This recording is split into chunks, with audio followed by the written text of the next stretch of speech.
Production function एक ऐसा chapter जो देखने में तो बहुत मुश्किल लगता है, बट अगर कुछ बेसिक चीजों को ध्यान में रखते हुए इस चैप्टर को समझने की कोशिश करा जाए ना, तो इससे आसान चैप्टर आपको कोई लगने वाला नहीं है, मेरी गारंटी है। तो जय हिंद दोस्तों, मेरा भी आप सभी का बहुत बहुत स्वागत करता हूं मेरे इस यूट्यूब चैनल, जिसमें आज हम इन्हीं बेसिक चीजों को एक शॉट में बहुत आसानी से समझने की कोशिश करेंगे। तो बिना किसी देरी को करे, चलिए वीडियो को शुरू करते हैं।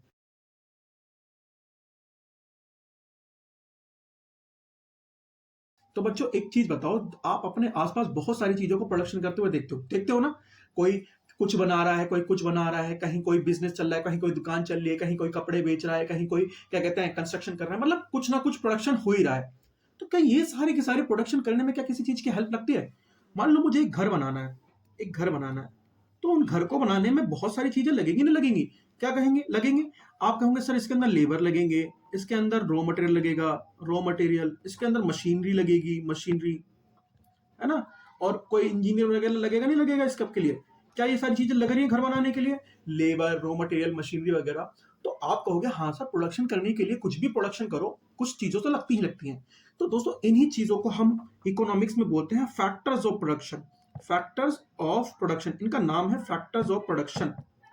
जो भी चीजें प्रोडक्शन करने के लिए लगती है उनको बोलते हैं उनके फैक्टर। तो इसका नाम क्या होगा? Factors of production. और ये बेसिकली चार होते हैं। कितने होते हैं? चार। चार कौन कौन से? एक हो गया हमारे पास लैंड, एक हो गया हमारे पास लेबर, एक हो गया कैपिटल, एक हो गया एंटरप्रेन्योरशिप। चार हो गए हमारे पास, दो एल, के और ई, बस लैंड, लेबर, कैपिटल, एंटरप्रेन्योरशिप, इतना ही है। फैक्टर्स ऑफ प्रोडक्शन कितने हो गए? चार।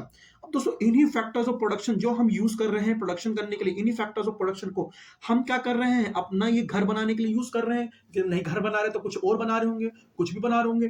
तो ये जो भी चीज हम लगाते हैं दोस्तों, इन्हीं को हम इनपुट भी कहते हैं। क्या कहते हैं? इनपुट। जो भी हमने लगाया, क्या करा? इनपुट।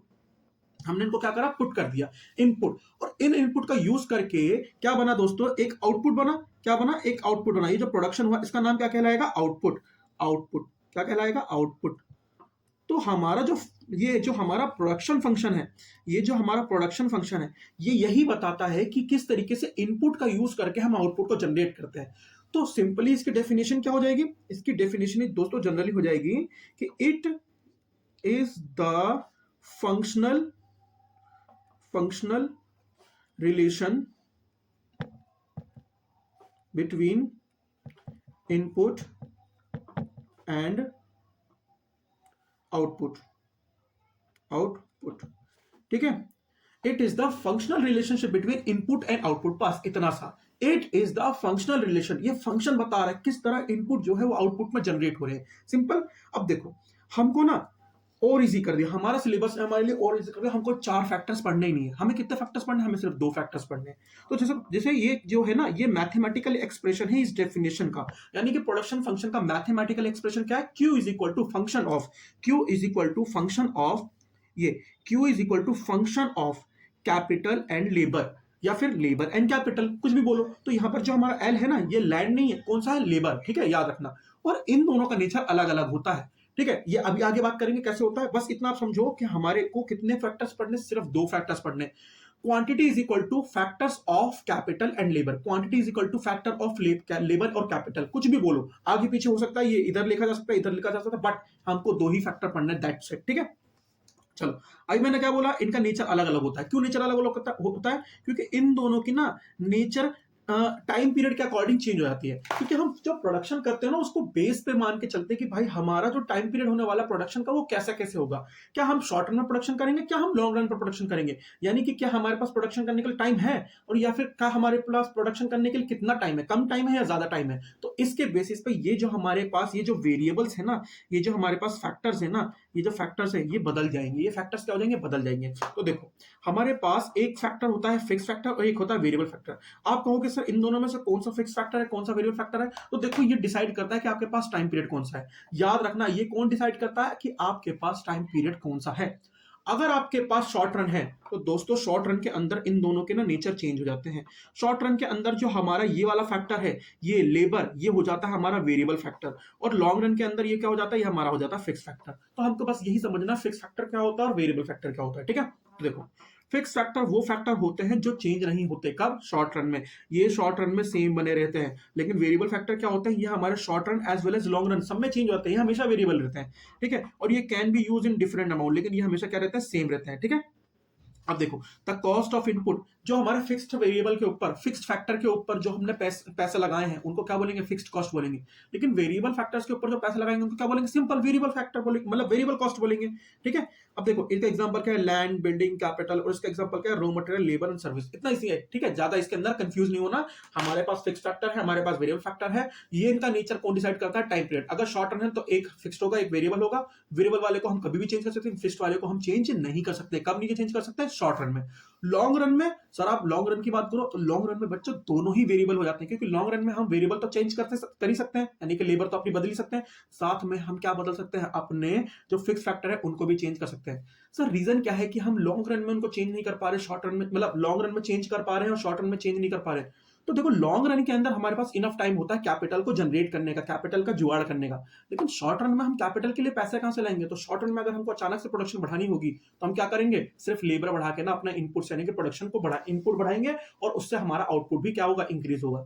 लेकिन यहां पर ना, अब हम पहले इसको पढ़ ही लेते हैं डायरेक्ट। हमको पढ़ना है शॉर्ट रन प्रोडक्शन फंक्शन, है ना, और long run production function, short run and long run दोनों। ठीक है, सबसे पहले पढ़ते हैं शॉर्ट रन। तो देखो, शॉर्ट रन प्रोडक्शन फंक्शन क्या होता है। देखो, शॉर्ट रन प्रोडक्शन फंक्शन में एक ना, यहां पर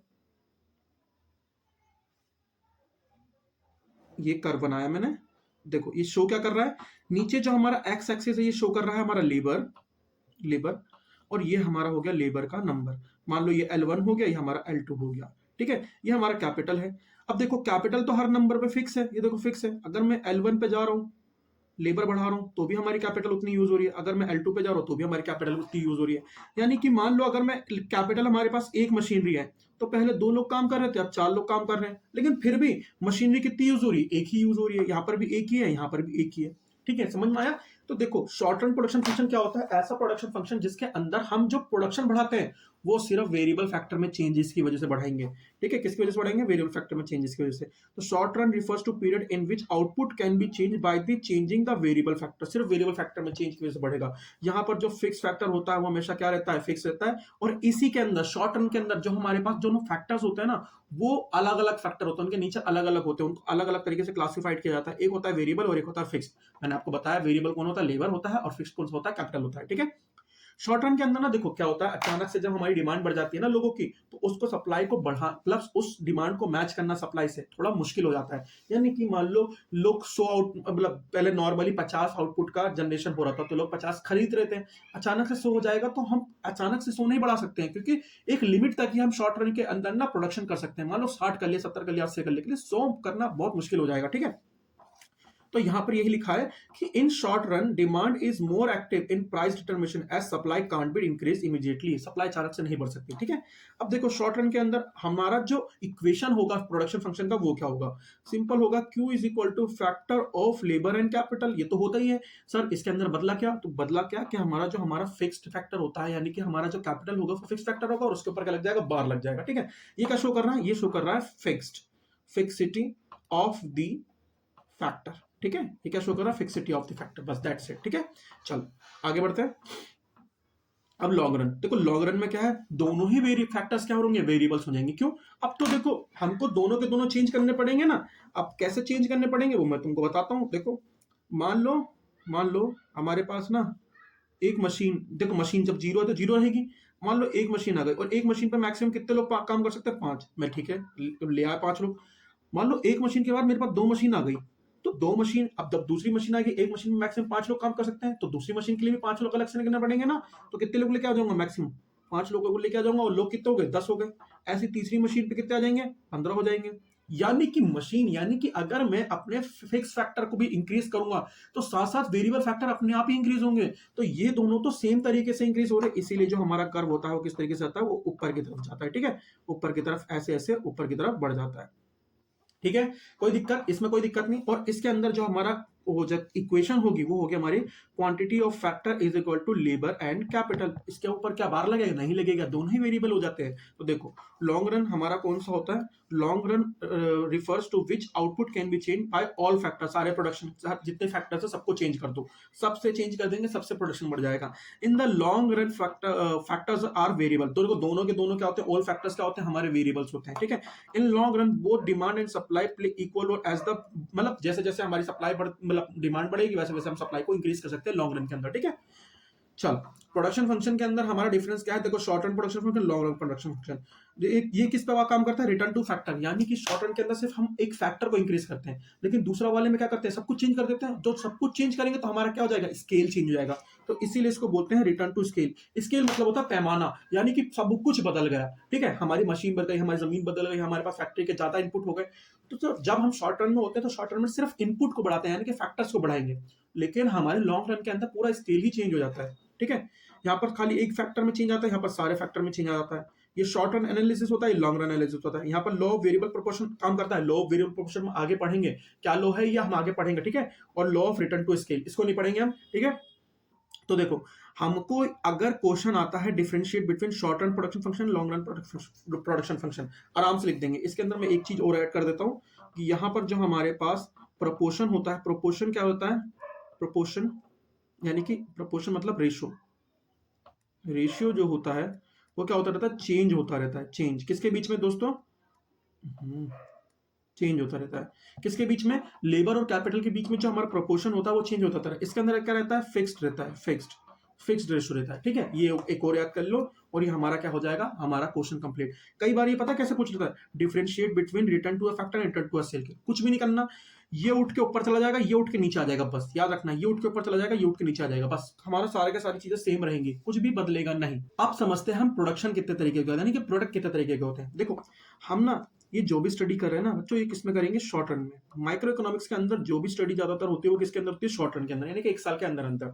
अब देखो, हमारे पास बेसिकली ना तीन तरीके के प्रोडक्ट होते हैं। एक होता है टीपी यानी कि टोटल प्रोडक्ट, एपी यानी कि एवरेज प्रोडक्ट, और एमपी यानी कि मार्जिनल प्रोडक्ट। सिंपल सा एग्जांपल समझते हैं कि देखो, हमारे पास ना मान लो ये 6 प्रोडक्ट के वेरिएबल फैक्टर है। क्या है? 6 वेरिएबल फैक्टर है। लेबर क्या होता है? वेरिएबल फैक्टर होता है। शॉर्ट रन के अंदर तो वेरिएबल ही होगा। और यहाँ पर हमारे पास फिक्स फैक्टर देने, अपनी तरह से मान लेते हैं कि हमने मशीन ले ली और ये हर लेवल पर क्या रहेगी? सेम रहेगी। एक मशीन ले ली तो एक मशीन पे पहले क्या काम कर रहा है? एक बंदा काम कर रहा है। कितने बंदा काम कर रहा है? एक। ठीक है, यहाँ पर एक बंदा काम कर रहा है, फिर दो बंदे काम कर रहे हैं, फिर तीन कर रहा है, फिर चार कर रहा है, फिर पांच कर रहा है, फिर छह कर रहा है। तो हर बार क्या हो रहा है? एक ही मशीन है, लेकिन हमारे पास जो वेरिएबल फैक्टर वो इंक्रीज होता चला जा रहा है। अब देखो, टोटल प्रोडक्ट क्या होता है? जितने भी आपके पास वेरिएबल फैक्टर्स हैं उन सबका यूज करके जो भी हमें ना प्रोडक्शन मिल रहा है उसको हम क्या बोलते हैं? उसको हम बोलते हैं टोटल प्रोडक्शन, है ना। मान लो 6 बंदे को यूज करके हमारे पास टोटल कितना प्रोडक्शन मिल रहा है? 57 मिल रहा है। तो इसे क्या बोलेंगे हम? इसे बोलेंगे हम टोटल प्रोडक्ट। दूसरी तरफ मार्जिनल प्रोडक्ट क्या होता है? मार्जिनल प्रोडक्ट का मतलब हो गया, मान लो आपके पास ना पहले एक बंदा था तो कितना प्रोडक्शन दे रहा था? 10 दे रहा था। आपने एक बंदा बढ़ाया, कितना प्लस करा? एक प्लस कर दिया। तो एक बंदा प्लस करने से आपका प्रोडक्शन कितने से बढ़ गया? तो आप कहोगे सर 14 से बढ़ गया। कितने से बढ़ गया? 14 से। तो मार्जिनल प्रोडक्शन बताता है हमको कि आप जब अपने वेरिएबल फैक्टर या फिर इनपुट में जब एक यूनिट से इंक्रीज करते हो तो आपकी जो प्रोडक्शन है वो कितने यूनिट से इंक्रीज हो जाएगी, है ना। और इसका फॉर्मूला क्या होता है? सिंपल सा यहाँ लिखा होगा, MP is equal to TPN minus TPN minus 1। ठीक है, इसके बाद एपी। एपी मतलब क्या होता है? मान लो आपके पास ना टोटल 4 बंदे काम कर रहे हैं और 4 बंदे मिलकर कितना प्रोडक्शन दे रहे हैं? 50। तो 50 का प्रोडक्शन दे रहे हैं 4 बंदे मिलकर। पर बंदा कितना दे रहा होगा? सर 50 को 4 से डिवाइड कर दो तो आ जाएगा कितना? 12.5। तो हमारे पास जो एवरेज प्रोडक्ट होता है ये बताता है कि अगर इतने बंदे काम कर रहे हैं और इतना प्रोडक्शन दे रहे हैं तो पर बंदा कितना काम कर रहा होगा। ठीक है, पर यूनिट प्रोडक्शन बताएगा कौन? एपी। AP average product. ठीक है, इसका फॉर्मूला क्या होता है? एपी इज इक्वल टू होता है हमारा टीपी अपॉन क्यू। क्यू मतलब ये क्वांटिटी ऑफ लेबर, या फिर एल लिख देता हूँ इसकी जगह क्या लिख देता हूँ? लेबर। ठीक है, टीपी अपॉन में लेबर। ठीक है, चलो इसके बाद आता है हमारे पास definition of law variable proportion. देखो कुछ नहीं, सिंपल सी बात है कि देखो जैसे जैसे ना हम अपने प्रोडक्शन को इंक्रीज करते हैं, अपने देखो हमारे पास शॉर्ट रन है, शॉर्ट रन के अंदर मशीन क्या रहेगी? फिक्स रहेगी। और हमारे पास जो भी टेक्नोलॉजी वो भी क्या रहेगी? फिक्स रहेगी। देखो इसके अजम्पशन बताता है हमको, हमारे पास टेक्नोलॉजी क्या है? इसकी फिक्स रहेगी। तो फिक्स टेक्नोलॉजी के अपना हमको अगर प्रोडक्शन इंक्रीज करना होगा तो क्या बढ़ाएंगे? लेबर बढ़ाएंगे। तो जैसे जैसे लेबर बढ़ाएंगे वैसे वैसे शुरुआत में तो हमारी जो मतलब टोटल प्रोडक्शन है वो इंक्रीज होगी, लेकिन ये इंक्रीजिंग रिटर्न से इंक्रीज होगी, यानी कि बढ़ती रफ्तार से। ठीक है, कुछ समय बाद ऐसा होगा कि जब एक मशीन की लिमिट पार हो जाएगी तो उसके ऊपर ना मार्जिनल प्रोडक्शन कम होने लग जाएगा। उस मार्जिनल प्रोडक्शन की कमी की वजह से हमारा टीपी बढ़ेगा तो बट घटती रफ्तार से बढ़ेगा। कैसे बढ़ेगा? घटती रफ्तार से, यानी कि डिमिनिशिंग रिटर्न से। इसको यहां पर समझो। देखो आपको ना 3 स्टेज दिखाऊंगा मैं। यहाँ पर एक स्टेज तो ये हो गया जब हमारा एमपी क्या हो रहा है? बढ़ रहा है। तो यहाँ पर हमारा टीपी बढ़ तो रहा है बट ये कौन सी स्पीड से बढ़ रहा है? बढ़ रहा है इंक्रीजिंग रिटर्न से। ये फेज तो ठीक है, इंक्रीजिंग रिटर्न। ठीक है, लेकिन इसके बाद देखो हमारा एमपी गिरना स्टार्ट हो गया और ये किससे बढ़ेगा? ये देखो यहाँ पर अभी बढ़ रहा है, अभी बढ़ ही रहा है, तो लेकिन ये जो बढ़ रहा है, ये बढ़ रहा है हमारा डिमिनिशिंग रिटर्न से, डिमिनिशिंग रिटर्न से। लेकिन इसके बाद देखो, एक के बाद यहाँ क्या हो गया, माइनस का 2 हो गया, माइनस का 2 मैंने अपनी तरफ से मान लिया कि इसके बाद और लेके आया, 7 बंदे लेके आया, माइनस का 2 हो गया। तो अब अगर इसको इसमें जोड़ेंगे तो देखो दोस्तों, हमारा जो प्रोडक्ट है वो गिरने भी लग गया। यानी कि एक टाइम ऐसा आता है कि अगर हम बहुत ज्यादा लिमिट क्रॉस कर दें किसी फिक्स फैक्टर के ऊपर, हमारे वेरिएबल फैक्टर की यूसेज की, तो उसकी वजह से हमारा जो प्रोडक्शन है वो गिरने भी लग जाएगा। ठीक है, और यही कौन बताता है, यही बताता है हमको, यही बताता है लॉ ऑफ वेरिएबल प्रोपोर्शन। यही बताता है हमको, law of variable proportion states that अगर जैसे जैसे हम अपने वेरिएबल फैक्टर को फिक्स फैक्टर के ऊपर बढ़ाएंगे शॉर्ट रन में, तो पहले तो वो इंक्रीजिंग रिटर्न से बढ़ेगा, फिर वो डिमिनिशिंग रिटर्न से बढ़ेगा, और फिर वो कहीं ना कहीं गिरने लग जाएगा। बस इतना बताता है। इसका असम्पशन क्या है, टेक्नोलॉजी चेंज नहीं होनी चाहिए, simple, of course technology change नहीं होनी चाहिए भाई। वेरिएबल फैक्टर प्रोपोर्शन, वेरिएबल लगातार क्या होना चाहिए, चेंज होते रहने चाहिए। होमोजीनस फैक्टर, जो हमारे पास वेरिएबल फैक्टर होंगे, है ना, वो होने चाहिए सबके सब एक समान कुशल, कुशल मतलब सारे के अंदर ना एक समान कैपेबिलिटी, एक समान एफिशिएंसी, सबकी एक समान कैपेबिलिटी होनी चाहिए। अगर मान लो मैं पहले कम कम कैपेबिलिटी वाला लेबर यूज कर रहा हूँ, और उसके बाद अगली बार अच्छा कैपेबिलिटी वाला लेबर लेके आ गया, तो उससे क्या होगा, पहले से प्रोडक्शन बढ़ जाएगा। तो ये तो अजम्पशन का क्या हो जाएगा, ये तो लॉ का मतलब लॉ यहाँ पर काम ही नहीं करेगा। तो सारे के सारे शुरुआत से लेकर एंड तक जितने भी हमारे पास लेबर होंगे, जो भी वेरिएबल फैक्टर होंगे, वो सब क्या होंगे, सेम कैपेबिलिटी के होने चाहिए। और ये कहां पर यूज होता है, शॉर्ट टर्म में यूज होता है। बस ये चार, ये एजम्पशन ना इंपॉर्टेंट, इनमें इंपॉर्टेंट मार्क लगा लेना। ठीक है, चलो आगे बढ़ते हैं। अब पढ़ेंगे relationship between TP and MP and MP, TP AP and MP. ठीक है, सबसे पहले हम जो रिलेशन पढ़ेंगे वो पढ़ेंगे टीपी एंड एमपी में। ठीक है, तो देखो टीपी एमपी में जो रिलेशन है वो कौन बताता है, वही बताता है हमको लॉ ऑफ वेरिएबल प्रोपोर्शन। ठीक है, अभी हमने क्या देखा था, वही हमको इसमें पढ़ना। देखो शुरुआत में हमारा जो एमपी है वो बढ़ रहा है, फिर उसके बाद क्या हो रहा है, घट रहा है ना, और फिर उसके बाद क्या हो रहा है, -2। यहाँ पर मैं अपनी तरफ से एक और मान लेता हूँ 55, यहाँ पर हमारे पास लास्ट पे मिल गया। ठीक है, तो देखो क्या हो रहा है, जैसे पहले जब शुरुआत में एमपी बढ़ता है, ये कौन सा स्टेज है, ये हमारा कौन सा स्टेज है, फर्स्ट स्टेज है, फर्स्ट।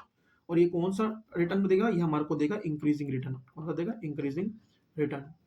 रिटर्न देखो, अब जब हमारे पास यहाँ पर ये इंक्रीजिंग रिटर्न है, ये कौन सा है, 10 से लेके 6 तक, 10 से लेके 6 तक। जब एक से लेकर 3 तक लेबर का यूज करा गया तब का, तो हमारे पास ये जो हमारे पास 1 से लेकर 3 तक लेबर यूज करा गया, तब हमको क्या मिलता है, तब हमको मिलता है इंक्रीजिंग रिटर्न, है ना।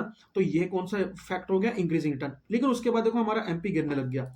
जब ये बढ़ रहा था तो ये ऊपर जा रहा था, लेकिन ये इसकी स्पीड कैसी थी, देखो अंदर की साइड है, अंदर की साइड। ठीक है, जब भी कोई कर्व इस तरीके से बढ़ता है ना बच्चों, इस तरीके से, तो इसका मतलब होता है उसकी स्पीड क्या है, इंक्रीजिंग रिटर्न है, इंक्रीजिंग स्पीड है। ठीक है, लेकिन जब कोई कर्व इस तरीके से बढ़ता है ना, ऊपर जा रहा हो, तो उसको बोलते हैं डिक्रीजिंग रिटर्न है। ठीक है, डिक्रीजिंग रिटर्न। इसी तरीके से कर्व के बारे में अच्छे से जानने के लिए ना आप मेरी ना पीपीसी वाली वीडियो को जरूर देखना, उसके अंदर मैंने और भी अच्छे से बताया। ठीक है, तो ये देखो अंदर की तरफ, ये देखो यहाँ की तरफ बढ़ रहा है, ऐसे बाहर की तरफ जा रहा है। तो जब ये बाहर की तरफ जा रहा है तो इसका मतलब क्या है, इंक्रीजिंग रिटर्न। लेकिन जब ये अंदर की तरफ मुड़ गया, यानी कि ये कौन सा रिटर्न है, ये डिमिनिशिंग रिटर्न है, डिमिनिशिंग रिटर्न। ठीक है, इंक्रीजिंग रिटर्न का मतलब क्या है, इंक्रीज तो हो रहा है बट इंक्रीजिंग रेट से, बढ़ते ही चला जा रहा है बड़ी स्पीड में। ठीक है, तो देखो जब ये बढ़ रहा है तो बढ़ता ही चला जा रहा है स्पीड में, लेकिन जब ये घट रहा है तो भी बढ़ ही रहा है but decreasing return, decreasing speed से, सॉरी, यहाँ पर बढ़ रहा है तो ये हमारा बढ़ता चला जा रहा है बट इंक्रीजिंग रिटर्न से, और ये जब घट रहा है तो भी बढ़ रहा है बट डिमिनिशिंग रिटर्न से।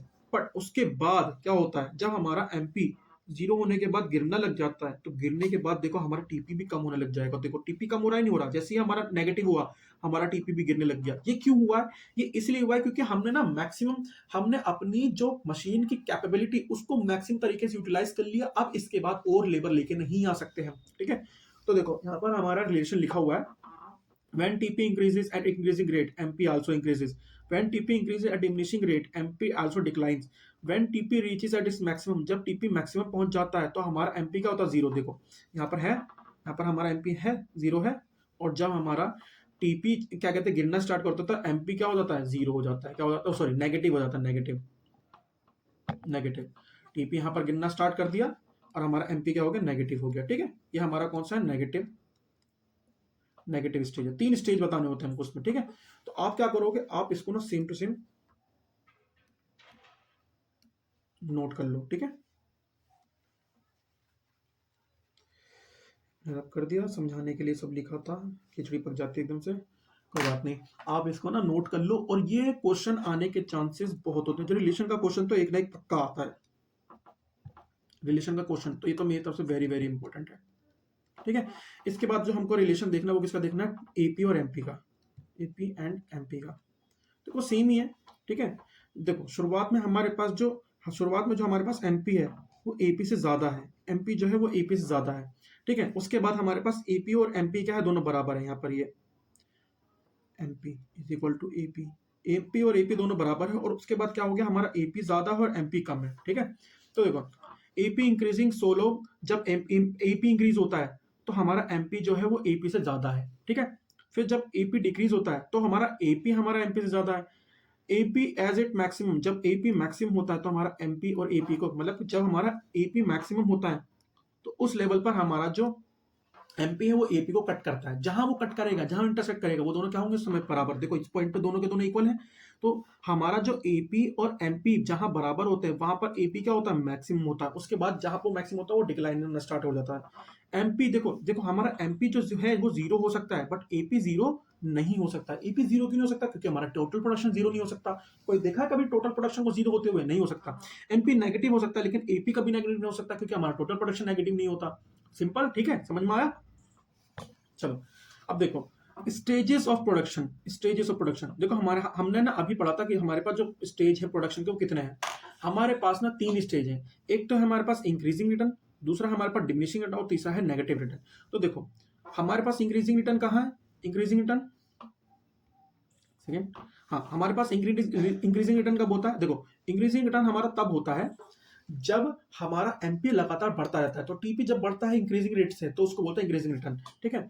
Both average product and marginal product जब इंक्रीज होते हैं तो हमारा टीपी भी क्या होता है, इंक्रीज होता है। इस पॉइंट को बोलते हैं हम इंक्रीजिंग रिटर्न। हमारा एमपी जब इंक्रीज होगा, टीपी इंक्रीज होगा, तो उस पॉइंट को क्या कहेंगे हम, इंक्रीजिंग रिटर्न। पर डिमिनिशिंग रिटर्न कब होगा, जब दोनों गिरने लग जाएंगे। जब ये दोनों गिरेंगे तो हमारा टीपी भी क्या होता है, बढ़ता है, बट हमारे डिक्रीजिंग रिटर्न के रेट से ना। The stage as a complete TP reaches at its maximum, कहां पर हो जाता है, जब मैक्सिमम, जब एमपी हमारा जीरो हो जाता है तो टीपी क्या होता है, मैक्सिमम। ये हमने यहाँ देखा था ना, ये देखो जब हमारा एमपी क्या है, जीरो है, तो हमारा टीपी क्या है, हमारा मैक्सिमम है। इस पॉइंट के बाद ये लगातार गिरने लग जाता है, ठीक है। मैक्सिमम पॉइंट का मतलब लगातार गिरने लग जाता है, तो ये मैक्सिमम है। और इसके बाद क्या होने लग गया था, ये लगातार गिरने लग गया था, ठीक है। इसके बाद हमारा आता है नेगेटिव रिटर्न। जब हमारा एमपी क्या हो जाएगा, नेगेटिव हो जाएगा, तो टीपी क्या लग जाएगा, गिरने लग जाएगा, है ना। क्या TP declines due to negative of MP, MP के नेगेटिव होने की वजह से हमारा टीपी क्या होता है, गिरने लग जाता है। अब कॉजेस क्या है, कॉजेस तो देखो कॉजेस ऑफ इंक्रीजिंग रिटर्न, जब हमारे पास ना मशीनरी यानी कि फिक्स फैक्टर लिमिटेड होते हैं तो उसके ऊपर जो हमारे फैक्टर्स हैं वो काम करते हैं ना, तो वो मैक्सिमम आउटपुट लेके देते हैं, क्योंकि हमारे पास अभी फैक्टर्स कम है। उनके बीच में बेटर कोऑर्डिनेशन होता है, देखो कोऑर्डिनेशन बढ़िया होता है, improve coordination, increase efficiency, efficiency अच्छी होती है। लेकिन जैसे ही डिमिनिशिंग रिटर्न में क्या होगा, डिमिनिशिंग रिटर्न हम ना लिमिट के बाद थोड़े से फैक्टर्स को बढ़ा देंगे, वेरिएबल फैक्टर थोड़े से इंक्रीज हो जाएंगे। जब वो वेरिएबल फैक्टर्स इंक्रीज होंगे तो उनकी वजह से उनके बीच का कोऑर्डिनेशन क्या हो जाएगा, खराब हो जाएगा, एक दूसरे से इम्परफेक्ट सब्स्टिट्यूट हो जाएंगे। और देखो हमारे पास हम फैक्टर कौन से वेरिएबल फैक्टर इंक्रीज कर जा रहे हैं, लेबर इंक्रीज कर जा रहे हैं, लेकिन हमारे पास जमीन या फिर हमारे पास मशीनरी क्या है, लिमिटेड है, तो उसके ऊपर कितने ही मैं लोग काम कर लेंगे एक्स्ट्रा।